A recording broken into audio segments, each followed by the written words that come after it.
We'll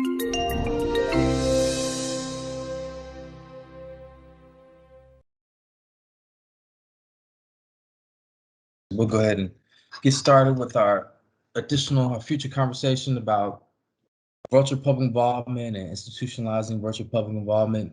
I think we got into this a little bit from our previous presentation from New Hampshire DOT regarding their institutionalizing virtual public involvement with their NEPA public involvement manual. But we really just wanted to open up a general discussion with you all, regarding what you've learned over the last 3 days, and specifically today, about virtual public involvement and institutionalizing virtual public involvement. We've learned a lot about policies and handbooks that some DOTs or NPOs have, and standard operating procedures regarding virtual public involvement. We just want to, open up the floor, have an open dialogue, open discussion on this topic.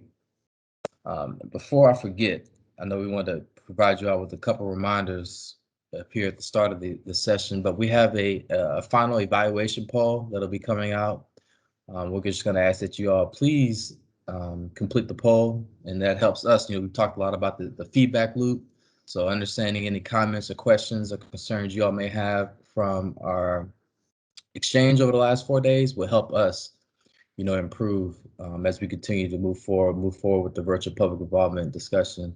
I think Kevin may put a link to that poll at the end of the session, but we just want to highlight, make sure you all are aware that we do have that poll, that evaluation poll that will come out later. But again, so regarding institutionalizing virtual public involvement, I kind of wanted to follow back up with New Hampshire and with with Toby, if you're on the line. Yeah, I'm here. Yeah, so just a general conversation. One of the key things that we talk about with states and NPOs in terms of institutionalizing virtual public involvement is at the leadership level. How did you get the leadership level to buy in order to make this change, this institutional change? That's a good question. I mean, so the leadership that like our director and assistant director, they both attended the EDC 5 conference in Albany, New York here, and listened to a lot of the presentations and reasons why it's a good thing to do. And I think that partially sold them on it. And after doing a little bit more research about all of the different tools that were out there and the examples that were given of how to get more input on projects, I think that was an important piece of moving forward some of the VPI initiatives. We in New Hampshire, we struggle to get people to meetings. Oftentimes we struggle to get valuable input until we have a public hearing when most of the things have already been decided on, and then we get comments that end up delaying the project. And so they were very interested in getting more input earlier in projects, and they saw VPI as being a means to help us with that. Okay. And I guess one key thing we've heard from other states and other program areas is making sure the right people are in the room. So it sounds like that was like the first time, making sure they're in the room to hear what the issues were, to see the benefits of it. Sometimes if they're not in the room, they're not aware. Right. I think that was very important, is that they were at that conference to hear firsthand from other states as to their successes in implementing VPI strategies. Thank you for that. Do we have any other states that had any challenges, hurdles to get over in terms of leadership and getting their buy-in? Or any innovative techniques to allow leadership to obtain that buy-in?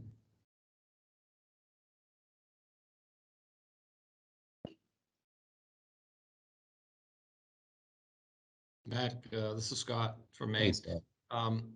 We just kind of did the Nike slogan. We just did it, and we didn't really go to our front office to get buy-in. It was project development who does our public meetings, and it was that management staff that sat down with us and said we need to do this because we need to keep the projects going, and we did it. And then we presented to the front office after we had done it a while, and they were very pleased. But I think other states may have said, well, we need to go through and get valid approvals by the front office, and it might have been taking some time, and we just realized we didn't have the time, so we did what we could at the time and just moved forward and beg for forgiveness later, and we didn't have to beg for it. Show your work, right? The results speak for themselves. That's right.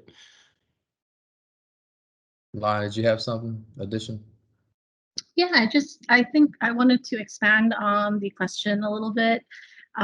We heard from especially a lot of smaller MPOs and local agencies earlier on, before the pandemic in EDC 5, that one of the obstacles for them in implementing VPI was because they were struggling with how to demonstrate or get their leadership buy-in. And because obviously, you have to dedicate resources, funding to use these tools and so on. And for a small agency, that could be proportionally a much larger part of their budget. But obviously the pandemic has changed that conversation a little bit. And so I'm curious to hear from the local partners if this is still an obstacle, or whether really the challenge has shifted to some other things now.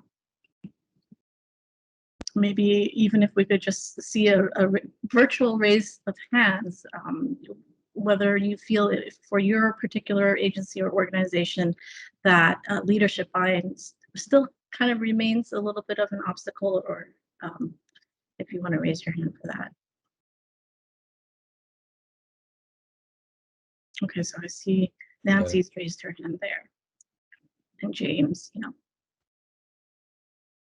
Okay, so it's still somewhat of an issue.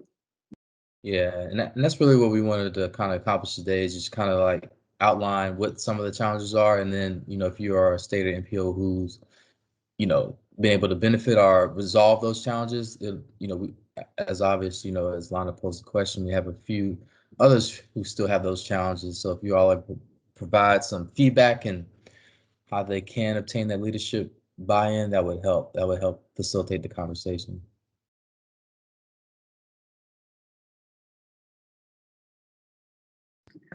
Or, adding to this question then, and maybe this is for Nancy and James, since you're the ones who raised your hands, is there more, what more could FHWA do, our VPI team, and to perhaps provide resources or sort of further assist in helping you overcome that? I would just chime in that I think what Federal Highway and what has happened through EDC 5 has been tremendously helpful. I would say first and foremost that just having Federal Highway post information about virtual public involvement, I think the best example is the one-page sort of information sheets they have posted on the website, opens the door to doing this stuff, because for the most part, not with malice intention, the concern is the concern from the office is we don't want to do anything that's not sanctioned by Federal Highway, and by extension, our overseers at New Hampshire DOT. And so we don't step out of the box too often. And so just by having this stuff posted on the internet that we can point to and say, look, this is sort of a sanctioned strategy. This is a sanctioned strategy by Federal Highway. It opens the door to us to spend time and resources on developing our own virtual public involvement strategies. Something that maybe 3 years ago wouldn't have happened. That's a good comment. You're right about that. I'm glad we took that note down, and I agree. Some of our one-page fact sheets are definitely informative. they are the permission we needed. Okay, good to know. Looks like we got a comment from Nancy saying she thinks language is still an issue, still too much jargon, maybe a symptom of transportation planning, maybe a barrier instead of an issue. And, I hear you, Nancy, and one aspect that we've looked at that could be a benefit is the visualization. So we've seen a lot of the visualization techniques to help the public visualize transportation planning instead of speaking to them with jargon and acronyms. But we've seen that that's been a technique that's helped move the conversation forward in terms of virtual public involvement, is be able to visualize the process. I think Lana's asking some clarifying questions.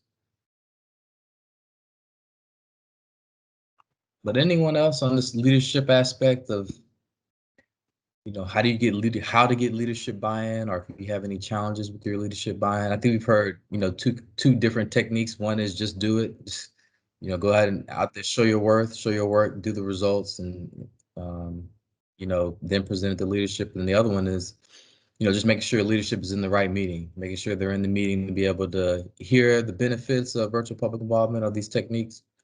Then they're able to actually go out and push these policies and provisions forward within public involvement plans, like as an example, or a NEPA public involvement plan in New Hampshire.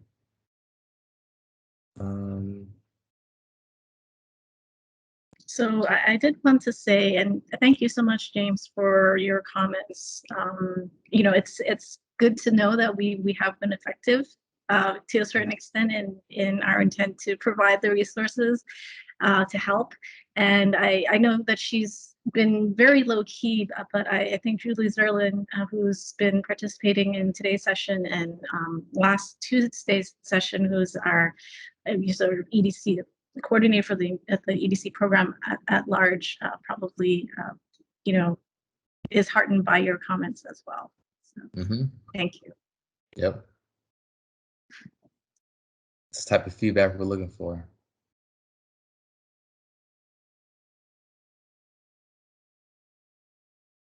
Looks like we're getting another comment. James, hard to know when and where to justify spending time and resources to create illustrations as part of project planning. Good comment.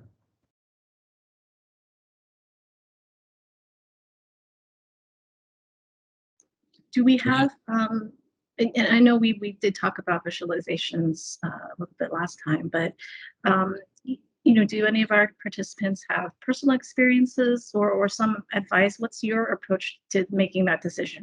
When would you put in the resources to do that?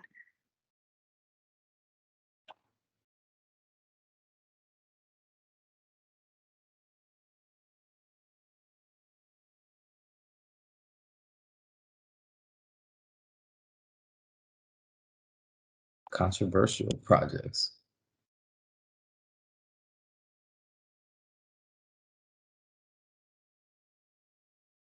Well, I guess, and especially if it's kind of new to you, using visualizations, and if you remember Jim Talley, who presented on project visualizations last Tuesday, said, it doesn't have to be very complicated. It could just be, coloring up a set of plans to make it clearer, what elements are what.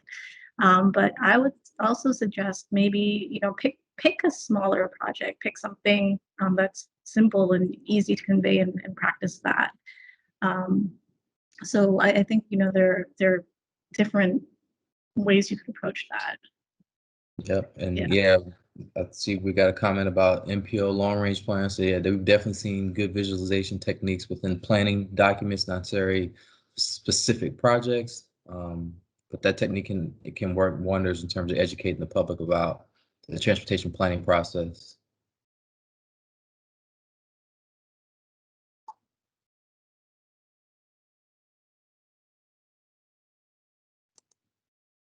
Good. I think it will kind of segue, we've spoken a little bit about leadership and, getting leadership buy. I think we kind of want to move now to, understanding really how, you all as a state DOT or NPO or regional planning organization, you integrate. So the integration of virtual public involvement strategies into your communication strategy. So I know some agencies are set up where, you know, they may have their planning office in a different, I guess, role or section of the DOT, and then you have maybe public affairs or your communications office. So I guess, you know, we're kind of wondering, is that integrated? Are they one and the same? Do you talk back and forth between those two discipline areas?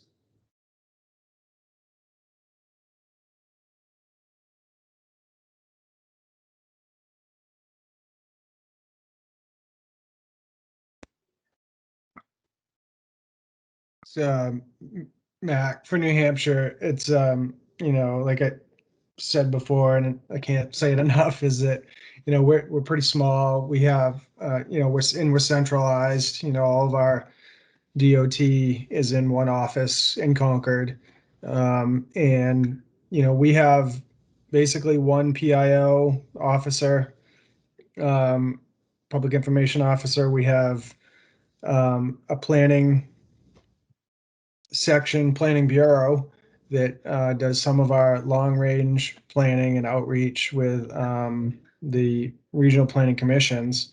And then we have our project development staff who are in charge of, you know, the projects. The project managers for those projects typically are the the ones who are deciding what and how and when to communicate with the public on each individual project. And it's really upon them and the design team, whether it's a third-party design team or an in-house design team, to develop whatever graphics or outreach that happens as part of the project. We don't have like a communications office or a public affairs office or anything like that. It's like I said before, it's usually, you know, a piece of somebody's responsibility. It would be nice to have that resource in New Hampshire, but we just, I don't know if it's because we're not large enough or we haven't developed to the point where we have that. But so anyways, our PIO, our planning staff, and our project development staff do talk often because we're in the same building and we all know who each other are. So we do bounce ideas off each other. Sometimes that can be a good thing, right? You're all in the same building. You're all able to communicate with each other. Sometimes it can be helpful. Sometimes I wish I could have somebody that did that for a job, and then they would be really good at it too. Mm-hmm.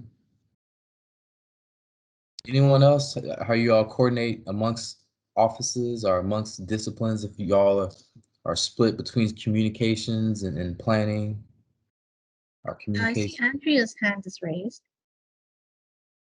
Go ahead, Andrew. Hi, I think we're probably a nice, maybe nice isn't the word, contrast to New Hampshire. We're very decentralized. We've got highway with 6 districts. We've got the MBTA, which is an independent authority. You know, we have rail and transit. We have the RMV with their 31 service areas. So we're all over the place. And so for us, the VPI has been an opportunity to centralize and organize our efforts. And that's why when I mentioned earlier about our open house meetings every Wednesday morning at 8, it actually has representatives from IT, Sue's on there, Alex is on there, Derek is on there, the departments. And when you think about institutionalization, that's the one thing we're looking at doing now, is how do we formalize that going forward? Because it is a lot of departments to coordinate, which was frankly, when we were doing this in person for consultants, was unbelievably challenging for them and very expensive for all of us all around, trying to, like, you know, herd all the various cats. But I think the positive point of this is that VPI has helped us formalize a coordination among very disparate departments and agencies. And that is why when I preambled everything I said today, you know, we have challenges. Why we're saying consistent and uniform practices, that's really hard for us. We've got okay, So anyway, so it's that is a hard thing. We're working with all the districts and everybody else to make sure our information is pushed out and we're hearing back. So I'll stop there. That's good. Thank you, Anya. Scott, go ahead. Yeah, Mac. We in Maine, we're very similar to New Hampshire. We're small. We're mostly all in the same building. We do have some regional offices where we have some PMs out there, but we primarily have people that are doing other jobs that are now helping out with virtual public involvement. We have a public information officer. We have a creative services staff that we deal with them a lot. We hold bi-weekly meetings where we just pretty much have a VPI users group where we go over questions, concerns people might have. But, we don't have a specific VPI staff or anything. I mean, I'm a bridge project manager and I play this on TV, VPI stuff. So, it's really just everyone doing what they can and trying to come up with a good process and doing that. And we rely a lot on a consultant right now, but we're going to be working more to be doing this all on ourselves. So things are going to evolve and morph as time goes on. But it's really everybody helping out where they can, whether it's creative services, project development staff, planning, environment. We have so many people on the team that are all somewhat involved in doing their part of it. Thank you.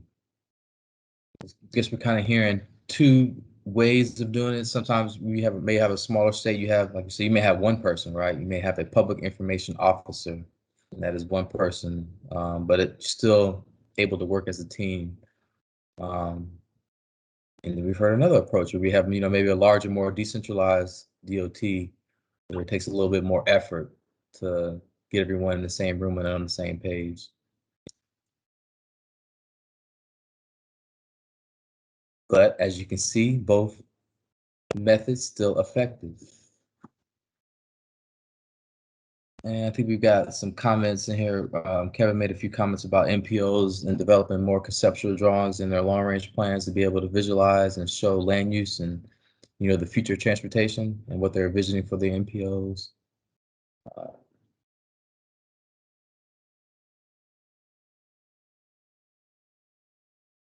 Okay.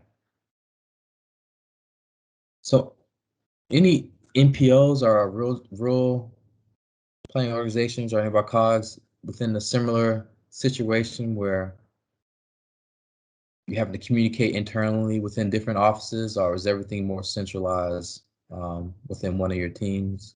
So were you able to effectively implement virtual public involvement?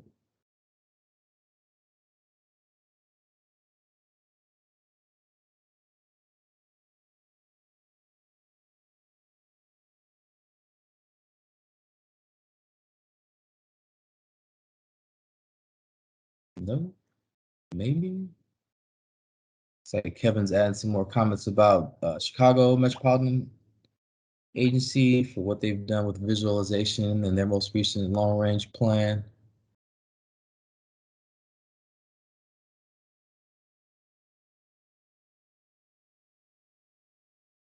All right. So staying on, we are fairly small. I'm just trying to make sure I stay abreast of the chat. So we're fairly small NPOs. This is from Betsy. We're a fairly small NPO, and so everything we do gets coordinated internally. Okay.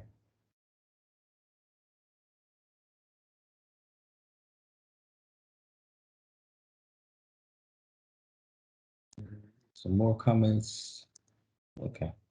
So just to kind of move the conversation forward, we want to transition to understanding effective practices. So any effective practices you all have in terms of remaining in compliance with Title VI, environmental justice, ADA laws, or any regulations while also implementing virtual public involvement.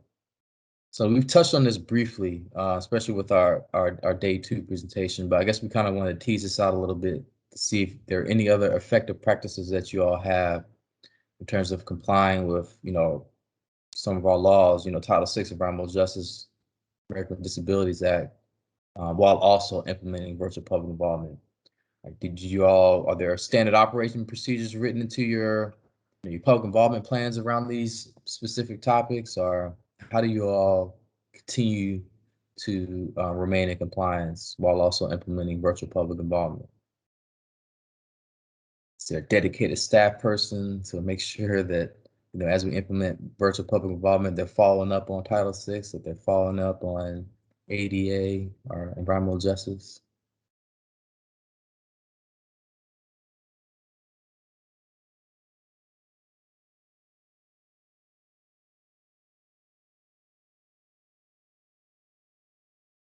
I would note that at Southern New Hampshire Planning Commission, we're a relatively small MPO. Our staff number 10 or 11. And so there's a lot of sort of cross responsibility of staff in each of these different things. But we've made a pretty concerted effort in the past year to update our Title VI plan, which we are now calling a non-discrimination civil rights plan, because we're including Title II ADA accommodation type content in that plan. And some of the things we've done the last year include adding an accessibility widget to our website, ADA accessibility widget. And we've started actively physically participating in transportation related subject matter for minority and low-income communities that are leading their own meetings. So going to those meetings, offering technical assistance, describing the transportation planning process.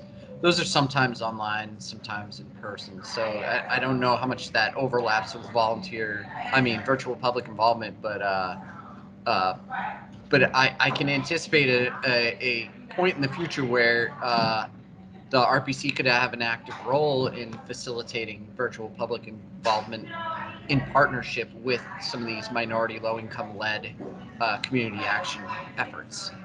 That's good. That's good. So that's that integration that we're kind of talking about, how you're integrating virtual public involvement with existing laws, statutes, specifically Title VI. EJ, you missed it, like non-discrimination laws.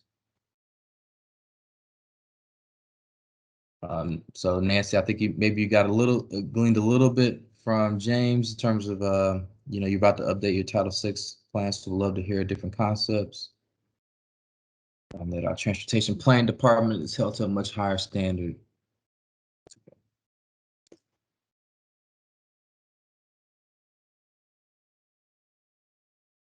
Good. Anyone else? I mean, we've talked in a little bit about this surface level. We wanted, I guess, a little bit more detail, you know, how you're remaining in compliance with Title VI EJ, ADA laws and regulations while also being able to implement virtual public involvement.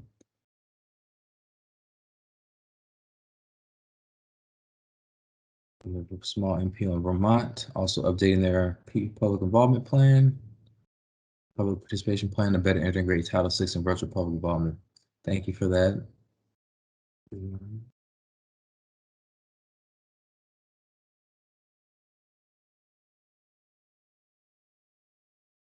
I think Greg, do you have a comment? I see your hand is raised.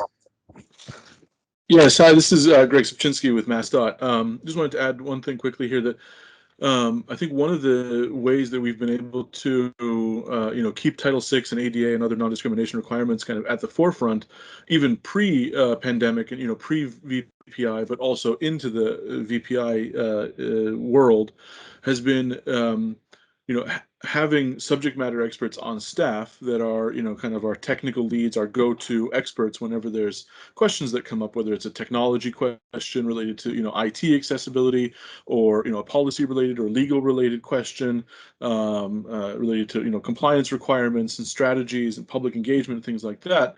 But to make sure that, you know, where the actual day-to-day steps of Title VI and ADA compliance is kind of a shared responsibility among all of our staff.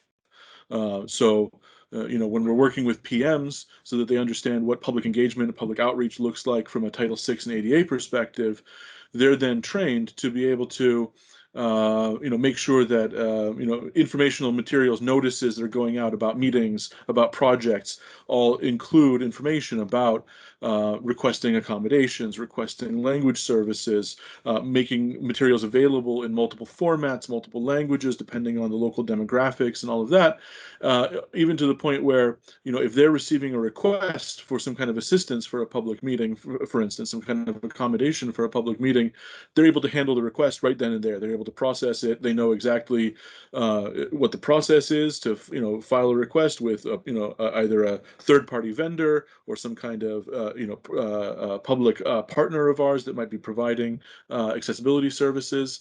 They know how to budget for it. They know how to, troubleshoot issues. They know how to integrate those accessibility related services and technologies into practice runs for meetings, so that if anything were to go wrong with the technology, they can troubleshoot it ahead of time. So it becomes just part of the process, rather than, oh, we simply know that there's some people who focus on ADA and Title VI, and they're in some department over there, and occasionally we hear from them or something. By integrating it much more directly into the day-to-day operations of every staff member, it really becomes this shared responsibility, which seems to help. So, quick follow-up question: does that happen at a more programmatic level, statewide level, or is it specifically by project, where maybe the PMs get that training or that information? Both really kind of at the macro level and the micro level. So yes, the PMs, they're getting hands-on training, they're getting hands-on information, and they're getting, one-on-one assistance from our technical experts when it's needed.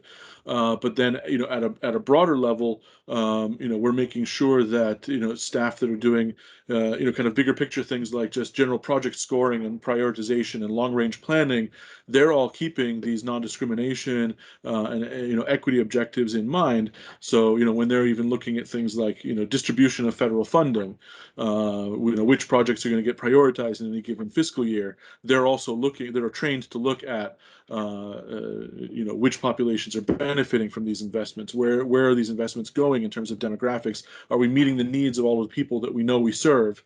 So it's definitely kind of addressed at both the micro level and the macro level. That's good. Thank you. Yeah, that's good. Addressing at the micro and macro level. Yeah, thank you, Greg.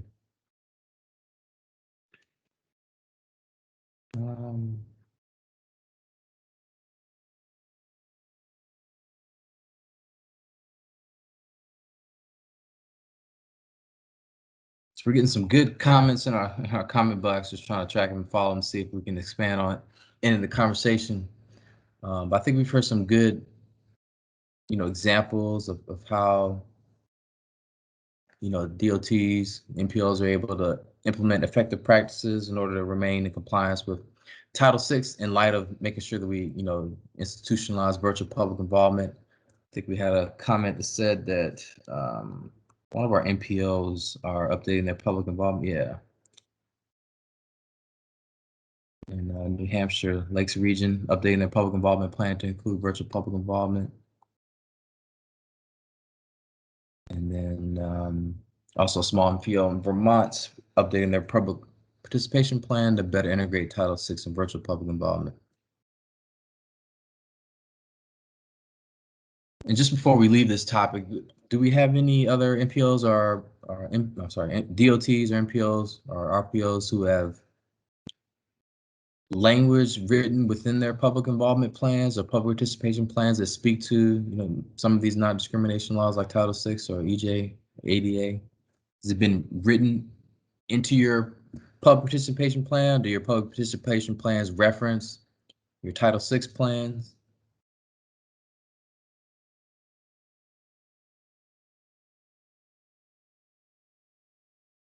Thank you for that comment, James. Hosting a staff training to educate staff on the responsibility of the MPO to accommodate LEP individuals.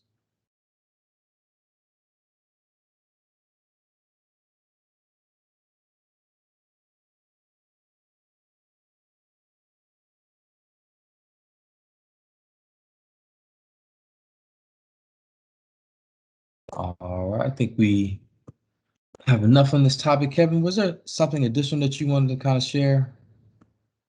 CMAP example? Yeah, I mean, this was in response to a comment in the chat. I had mentioned that yeah, I think that more conceptual kind of illustrations or drawings in long-range plans, I've seen MPOs use those as effective ways of using visualizations as opposed to more like actual project drawings. Because of course, long-range plans are at a higher level, kind of a pre-project level. So one that I'm aware of that I think is maybe worth, taking a look at is the Chicago Metropolitan Agency for Planning onto 2050 plan. And I put some links in the chat to this. So I'm just trying to make sure I can use these tabs here. But so one like kind of lower tech example of this is a photo essay. So in the plan, they're trying to describe, the existing conditions in the community. And so they show different photographs from around the community and describe, the kind of different development patterns that exist. And this, of course, this is a large MPO. It's a very large region, has a lot of, different types of communities within the region, including a large central city, but also a lot of suburban areas and small towns. But then just some other visualization examples. This one is a higher tech version, right? But so it's kind of like a fully rendered example of a streetscape, and there's interactive elements where people can kind of understand what are the different elements here that could be used to increase walkability in a city street. And then one last example I'll show here that again, this is a fully rendered kind of like fancy version, but this one is about infill development, and they're showing how, kind of the existing conditions in a suburban kind of office park or commercial area. And then they show like a possible kind of phase 2 of infill development, and then a possible phase 3. And these are all conceptual, not actual projects that are being proposed, just, used to illustrate, what the different types of development and how the development could proceed as envisioned in the plan. That's nice. Thank you, Kevin. I like that. Pictures are worth 1,000 words, right?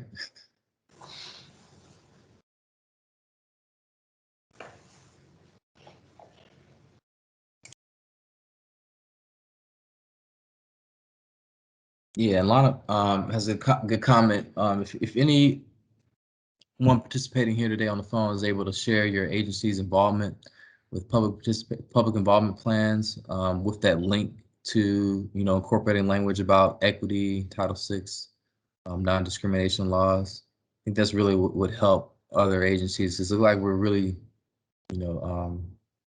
beginning the process for agencies including that language within their public participation plans or public involvement plans.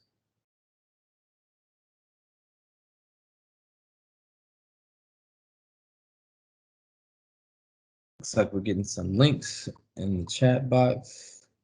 This is to New Hampshire DOT's NEPA Public Involvement Manual and NPO's Public Participation Plan.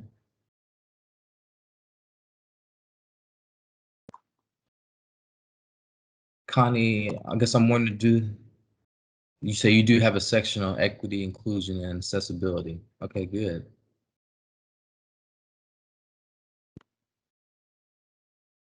Anyone else? You've been thinking about this, or has this already been included in your public participation plans?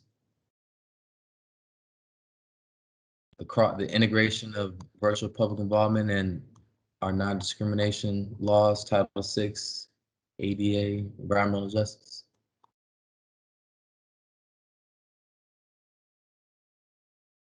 Thank you, James. It has a few references to Title VI and EJ. So it's like we're getting some good examples. Yeah, thank you. We're going to capture these in our meeting notes, but we have a few examples of public participation plans that incorporate virtual public involvement, as well as that integration of our non-discrimination laws like Title VI, environmental justice, ADA.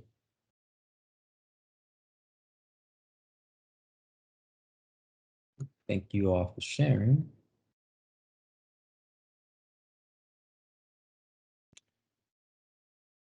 And we will kind of wrap this session up with more of a discussion about future outcomes. So kind of want to understand from y'all any plans or projects or initiatives that you've targeted within the next year that you could implement regarding virtual public involvement tools or techniques? So I think we've heard a little bit about, maybe some updates that can be done to, the PIMO tool, or updates that can be done for specific public participation plans. But I guess we were wondering, are there any other plans or projects you all have, any other initiatives within the next year to implement virtual public involvement tools or techniques, whether or not that to be to improve on what you're already doing, improve on your hybrid meeting techniques, anything outside of what hasn't been discussed within the last 4 days?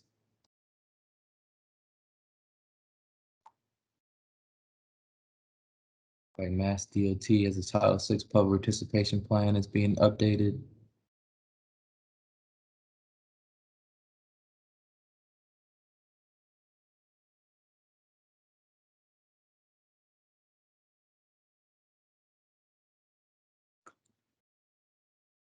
Again, any agency that has any plans or any projects or any initiatives that you all targeted for the next upcoming year that could help with implementing virtual public tools or techniques? Andrea, did you have anything? This isn't directly responding to what you're asking, but I think one of the biggest challenges that we have is getting people to understand two things: the importance of really planning for your meeting. And that is, not so hard when you're in the planning stage, but it's really hard in the design and construction stage to really think about advanced planning. And so I think for us, having as much reinforcement of the notion that it has to be plus 4 weeks to a plan, and looking for documentation that you noticed plus 4 weeks really helps us get that kind of consistent compliance, which really helps us to achieve our accessibility goals of getting the word out and following up with partners and asking more questions and doing more outreach. Outreach takes time. It takes time. And, with the explosion in the virtual world, the supply of good interpreters is really low. And so scheduling them is incredibly hard. And it's just a mathematical equation. And I'm sorry, 2 weeks doesn't cut it. And we've been saying 4 weeks for a while, but everyone sort of falls back on federal regulations and says, it's still 2 weeks, and that's the kind of stuff that's real hard for us. So I think that's one thing that is really, really important, is just having some more support. And because we're really trying now to say, when we go hybrid, we want you to do 6. Sorry, if you're doing 2 separate meetings, you can have a week in between. Now you need more than 4, and we haven't even gotten to it with 4. And the other thing we need help with is getting the message consistently out beyond us that you can do it differently. You can do a daytime meeting. You should do more than 1 meeting per subject. I think that and really having that constantly reinforced from all these different worlds is really helpful in getting, again, our project managers who are really checklist focused to think, okay, maybe I can do that. And we've got support here. We're going to do that. The more we can be flexible and the more we actually put those meetings out there, the better we're going to have connections and, basically thoughts, ideas, comments, everything to improve our project. So it's hard. It's hard because the MO for so long has been 2 weeks, 1 meeting, done. Yeah. I think that and this has been a lot of disruption. So people are starting to think that they have to change. We just have to keep on pushing that. And so it's sort of like an encouragement of like how, as much as we can continue to get the word out about why that is so important, it really helps us and helps our projects and helps everybody in the whole thing. So that's all I was going to say. Thank you. That's a good takeaway that at least I'm taking away is, 4 weeks. I hear 4 weeks now. 4 weeks. Well, and time, time to allow, the public to have the opportunity to come in, to get everyone oriented and have a plan together is valuable. So I definitely think interpreters. I mean, it's like when we go to communities that have 4 languages, that's not easy. Mm-hmm. So lining that up takes time. And if you do a hybrid and you're going to have people coming into the meeting space, now you're scheduling them twice. You know, logistically, you just need more time. Logistics is huge in a virtual and a hybrid setting, especially if you're doing them both. Go ahead, Scott. Yeah, Mac. Yeah, the 2 weeks. I'll touch upon that a little bit too, because when we first started, we put out our notice and we would say the meeting will be, and this was for the on-demand, will be available for public comment from this date to this date. And it was a 2-week period. And I think one of our first ones, our meeting didn't go live on the date we said it would. So people are going on and it's not there. So we changed it to pretty much say our meeting will be accepting comments up until this date. And we pushed it out to like 3 weeks. So we didn't say that starting date. And we even keep it on there a little longer for comments. And then ultimately after a while, we'll move it to the library page where people can still see it and they can still contact us. But, you know, we need to move on then and get into final design depending on, you know, what stage we're at for the public meeting. So, you know, that logistic part about the meeting, yeah, that and the timing, you know, can become somewhat of an issue. You know, as far as everything, I mean, we're going to just keep on keeping on in Maine and going virtual. It's already been decided. It's in our PIP, and we're talking about that. And we're just going to try to come up with better ways to keep doing this. And we've worked with different ways of recording our videos for the PMs by themselves. We do have, once more of us come in the office, our creative services staff created a little studio down in our basement where they are, so that, you know, we can record them there and have all the information we need and better lighting, because sometimes it doesn't look that great depending on where you are at home or wherever, but that's how we've been recording them now. You know, a couple things we're going to try is we're going to work on a virtual podium meeting, which is tied in through PIMA. So the comments coming in will go into that still. We will be, you know, in the office or at home or wherever doing that live meeting, taking comments, but being able to tie them into PIMA, and it actually streams from Zoom into ultimately it goes into a YouTube live way of getting that. But we can see the comments before and then respond to them and post them, so that it's not just we're hearing a comment through Zoom and everybody is hearing that. So we can post the ones we, you know, when we see them and if they're appropriate.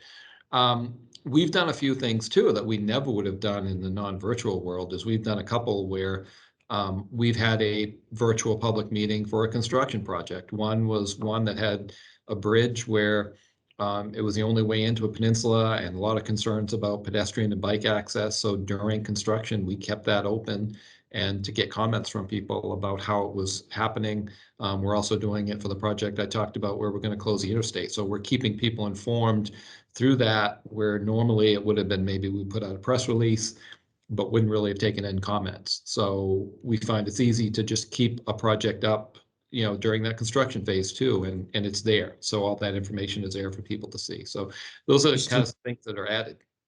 Are you still getting comments while it's in construction? Oh yeah, and we're sending out, you know, we can send out regular updates too to people of this is what's going to happen in the next few weeks. I just did that Friday, sent out an email to, you know, 400 people that were the stakeholders for that, so they can see where we are, what's going on, night work and that type of stuff, so they can be informed. That's good. Good proactive engagement, especially for projects that are in construction. That you're all able to, you know, respond back and forth to comments that are coming in. Yeah. You got a like about your mini studio in the office.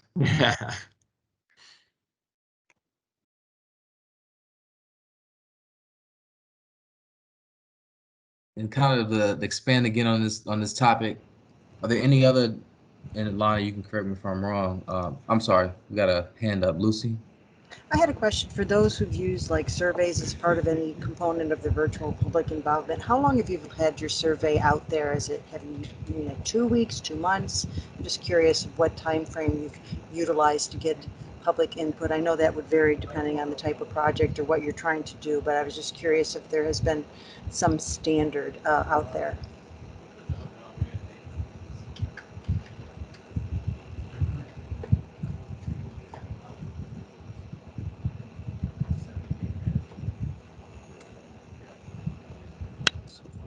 For anyone who has created surveys, is there a standard time? Looks like we got a comment from Jeff. We left our virtual survey up for 3 months.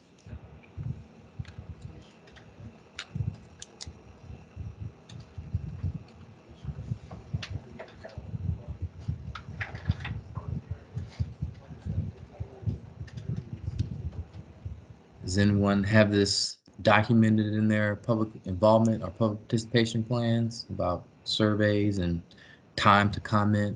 Time information is out there.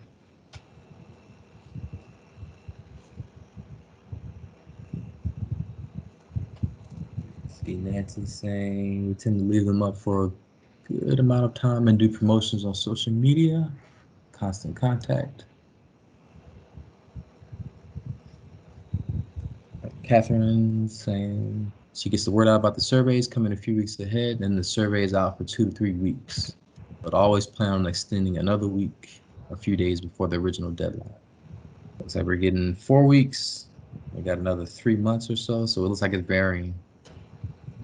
A little variation, but definitely no 2 weeks. Thank you.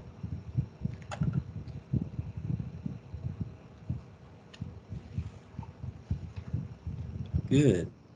You know, that was these are part of the outcomes of, you know, this peer exchange, making information sharing, knowledge sharing, making sure that, you know, if you all have any questions, that we're able to effectively address your questions. And that's where I kind of want to transition now is, you know, are there any tools, techniques, assistance that you all would require from Federal Highway?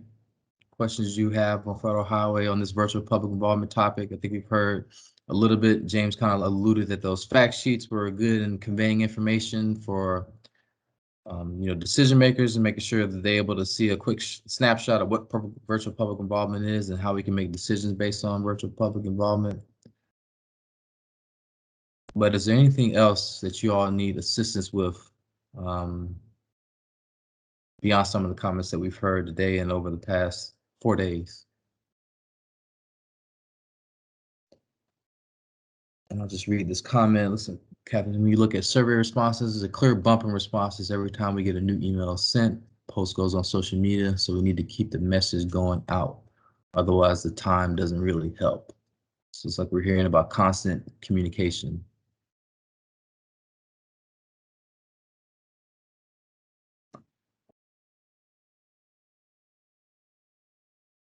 Good comment.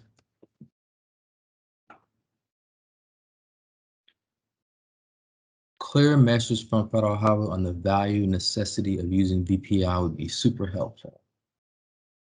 Thank you for that comment, Nancy.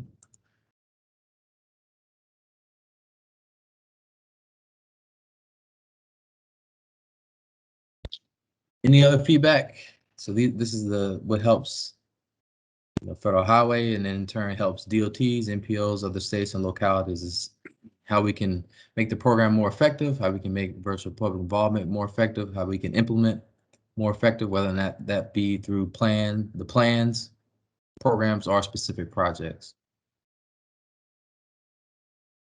We got another comment. Whenever guidance is available on the June 2021 US DOT order regarding Title VI and public engagement. This is incredibly helpful to share and we'll discuss with our federal partners. Agreed. Thank you, Greg.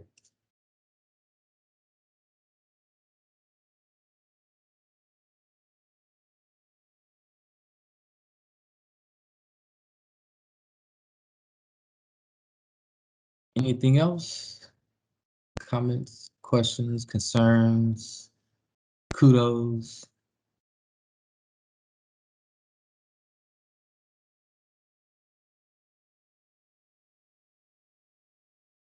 Can I get a hand clap from Lana?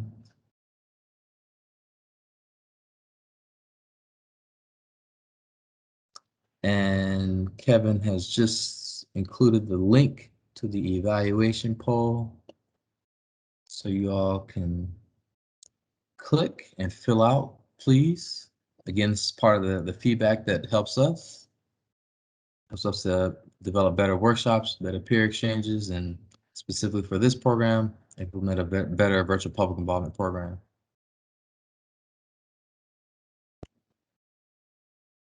Lana, Kevin, am I missing anything?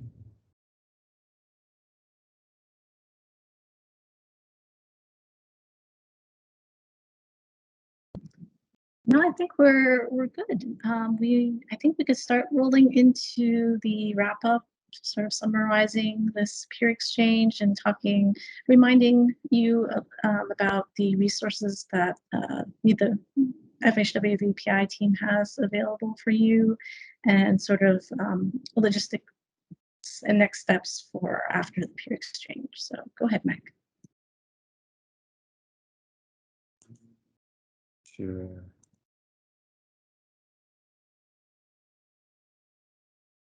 All right, so we just want to move forward. Did anyone have any last words, closing remarks on our subject, implementing virtual public involvement?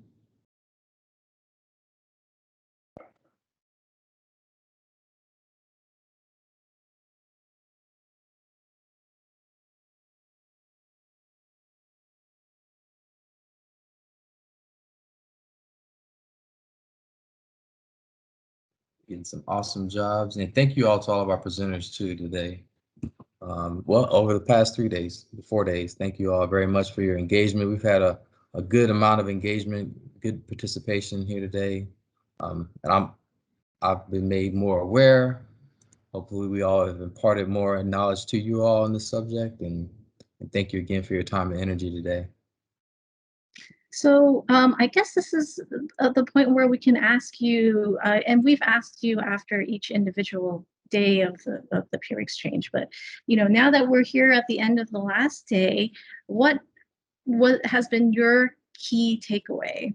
And I see Nancy's question, will the chat be shared? I think we do have the ability to export the chat, and Kevin, you could confirm that or not, but I think we have to do that before we close out of the meeting. So we will, if we're able to do that, we can definitely download the chat and share that with the participants. So yeah, I'd just like to invite all of you to maybe just enter into the chat pod what your key takeaways are from this peer exchange.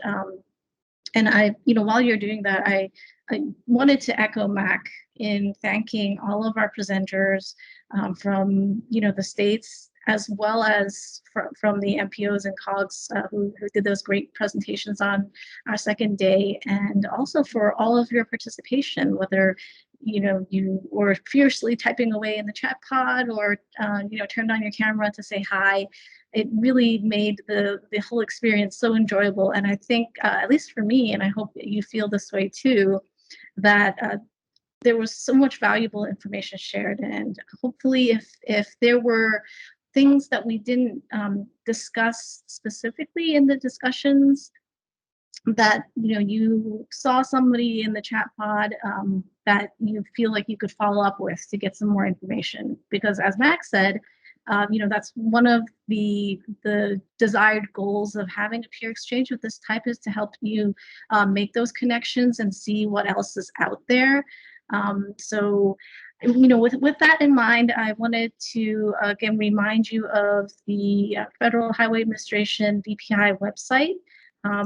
We are intending to do a redesign of the website this year, although when exactly that will roll out, I can't guarantee, but because we are starting to accumulate so many resources, these peer exchanges and our webinars, the virtual ones, we record them and will be available. There are case studies and videos.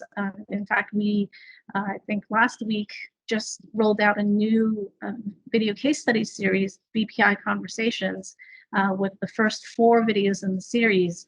And so, and we have a video series from EDC 5 as well. So we have a lot of resources, and there will be more coming with the conclusion of this peer exchange.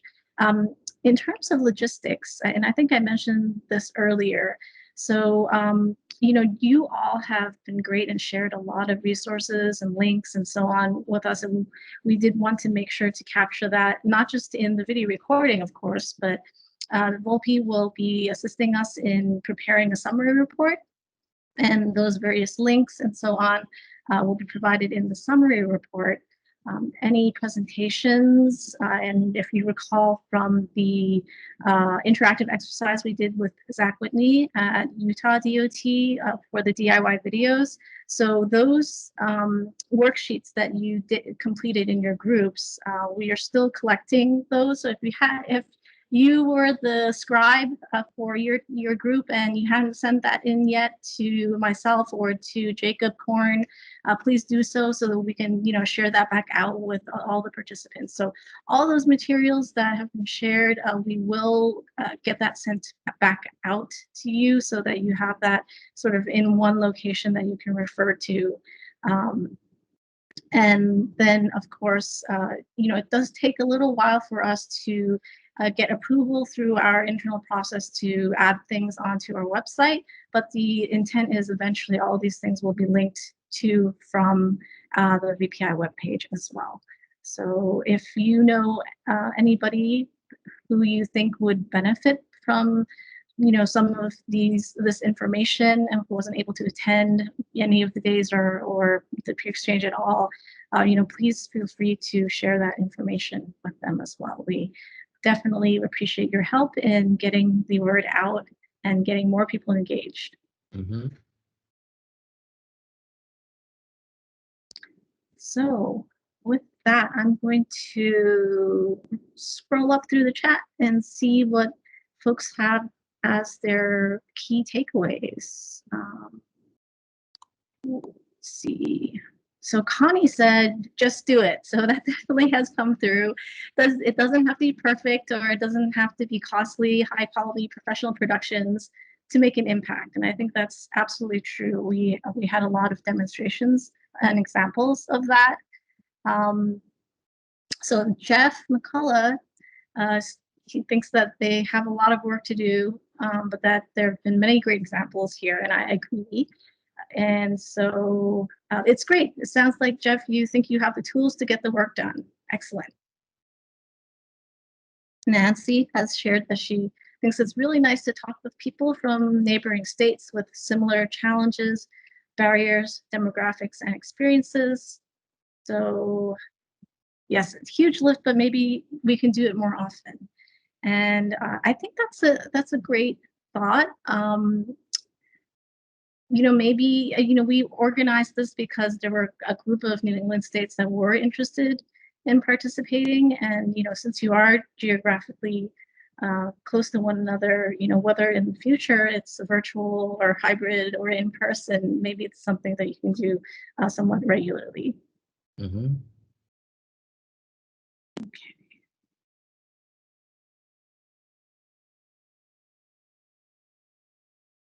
So Rob Phillips says they're looking to expand the office, and the OWL technology could be quite valuable as they pursue recording live and archiving meetings of the NHCOG as we meet during the workday of many. So looks like you're going back to Zoom for the moment due to the Delta variant. I think that's very interesting. We have, just in my office, started recording more of our just, regular meetings because, sometimes certain staff are unable to make it. And that's, maybe one potential benefit of the virtual environment.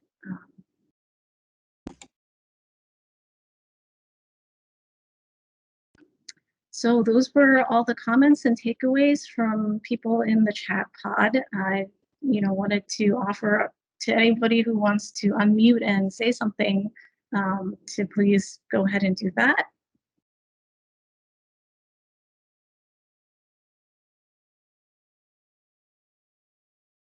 Okay.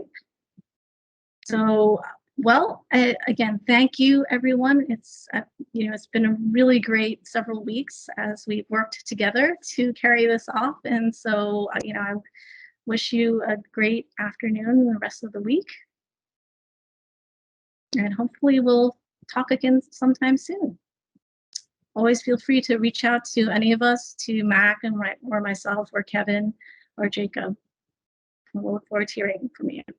Yeah, Take care, thank you, everyone. everyone. Yeah, thank you all.